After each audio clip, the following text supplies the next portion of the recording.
So I took nutrition as a discovery class last year, and within the first 2 weeks, I realized I had been overcomplicating everything. Because right now, what you see online, all the food is filled with protein or fiber or get healthy, and it can just get so overwhelming. With that much information, it can start to feel that nutrition is confusing, but it's actually not. So, here are the 9 things that I learned from that class and what you can take away about weight loss and nutrition. Tip number 1 is that calories aren't magic, it's just math. A calorie is just a unit of energy. Everyone has a set amount of calories that you use every day, no matter what you do. That's just your body existing, and that's called your resting metabolic rate. Your resting metabolic rate is 60 to 75% of the calories you burn in a day. Then there's your physical activity level, like how many steps you take in a day, and those two combined create your total energy expenditure. My resting metabolic rate is 1250, and I know that's because I got tested through that nutrition class. But depending on how much I walk during the day, I usually end up burning around 1800 to 2200. So, if you consistently eat slightly less than this, I mean, you obviously won't know what your RMR is without getting tested, but if you can kind of use my numbers to gauge, this means you will lose weight eventually, and that's just a fact. Tip 2 is that protein is important, but more isn't always better. Protein is essential for everyone, and athletes and people training intensely generally need more of it in higher quantities than the normal person. But if you're like me and we do like cardio 2 times a week, maybe some strength training, we don't need it in the high amounts that the internet tells us we need.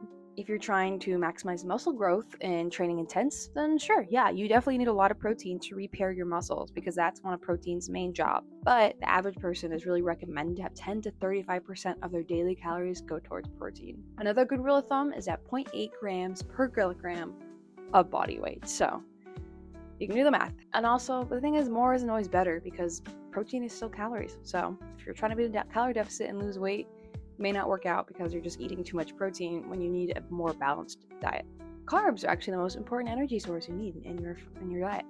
Speaking of carbs, tip 3 is that carbs are not the enemy. Carbs are stored as glycogen in your body, and that's their go-to source when your body's looking for energy during high-intensity exercises. When you eat more carbs than you actually need, your body's going to fill up on glycogen stores, and then it's not going to know where to go, so it's going to go right to fat, which is your adipose tissue, which is what we see as fat on our bodies. So this basically means that carbs are only an issue when you eat too much of them, which happens with literally everything that you eat. Also, carbs are in everything. Like they're literally in fruits, and also their fiber is a carb. So cutting out carbs is not going to do anything to your diet, and honestly, it's just going to put you more at risk for nutrient deficiencies. You want to fuel yourself properly, eat carbs. Always eat carbs, especially before a workout. Tip 4 is that fats don't make you fat. The reason why everyone's so scared of fats is because it's the most calorie dense with 9 calories per gram when carbs and proteins only have 4. So it can be a little scary, but just because it's calorie dense does not mean that it's a bad thing. Fats are very crucial for bodily functions. It supports brain health, it provides very essential fatty acids and nutrients that you're not going to get anywhere else. So you have to have your fats in your diet. But the key here is that you have to focus on unsaturated fats versus saturated fats. I'm not saying don't have saturated fats, but maybe focus more on like avocado, salmon, nuts, rather than the meats and the cheese and the butters. Just try to keep saturated fats to less than 10% of your daily calories. Tip 5 is that alcohol counts more than you think it does. Alcohol has calories too, and I feel like I forget this sometimes, and everybody does. It actually has 7 calories per gram, which is almost as high as fat. Also, alcohol is technically a toxin, which is really weird to think about, but this means that your body metabolizes it quicker than it actually oxidizes fats. And it's also essentially empty calories because it has zero nutritional value. And one mixed drink can easily be 300, 400 calories and you just don't even think about it. Now, I'm not saying you can't drink. People like to party and have a good time, but it's important to remember that it will have an impact on your body, and that's okay. Trade-offs, just like everything else in life. Speaking of liquid calories, tip 6 is that liquid calories add up fast. These are really sneaky because they don't fill you up in the same way that food does. You can easily have a 400 calorie drink and then still eat a meal afterward. I literally do it all the time, and it's dangerous how easy it is. What I like to do to enjoy my fun drinks is to just cut out the unnecessary things, like use skim milk instead of whole milk in my coffee and measure out my creamer. And if I want a Red Bull, then I just get the sugar-free version instead.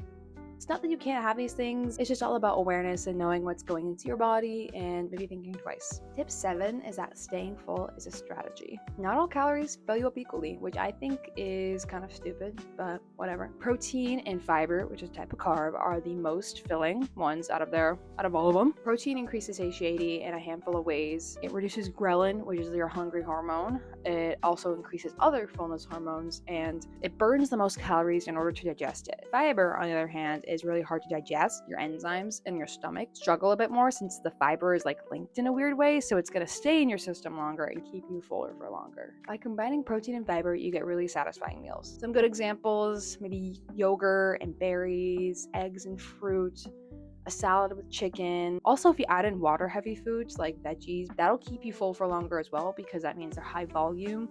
Your stomach gets stretched out. It also helps mentally. Tip number 8 is to use exercise as a tool and not a solution. As I said earlier, fat loss occurs when total energy out is greater than total energy in. Exercise contributes to this total energy out.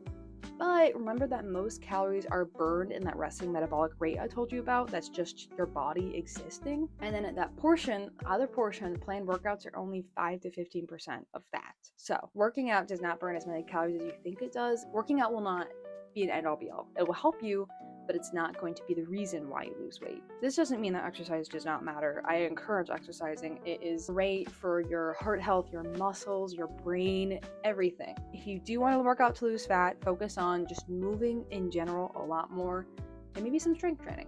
But in the end, just do what you like and move a little bit and have a good time. Tip number 9 is progress isn't linear. The scale measures everything in your body, not just fat. It measures water, it measures muscle, and it doesn't even take into account the fact that you're on your period, maybe you're a little bit more stressed out, or maybe you had one bad day. So one high weigh-in should not destroy your confidence. Plus, weight fluctuates all the time. And remember that food is not the enemy.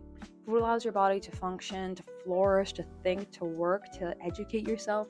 There's so many good parts about food, and it's not the bad guy here. One bad day will not destroy your progress. Sweet treats are great in moderation. Just be consistent, feel your body, and just give it plenty of time. So that's what my nutrition class taught me.